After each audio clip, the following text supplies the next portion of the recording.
নমস্কাৰ বন্ধুসকল, এয়া চাওকচোন কি এটা সুন্দৰ পৰিৱেশ দেখিছে নহয়। এইখন হ'ল পাহাৰ। বলক এতিয়া আগৰ ফালে কি আছে আমি চাই লওঁ। এনেকৈ গৈ থাকোঁ।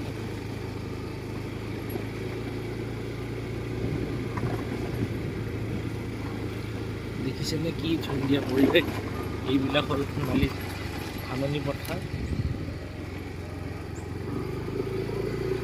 আৰু মানুহ দুনুহৰ অহা যোৱাটো অকণমান কম এইফালে, কিন্তু হ'লেও এনেকুৱা পৰিৱেশ মোৰ বহুত ভাল লাগে।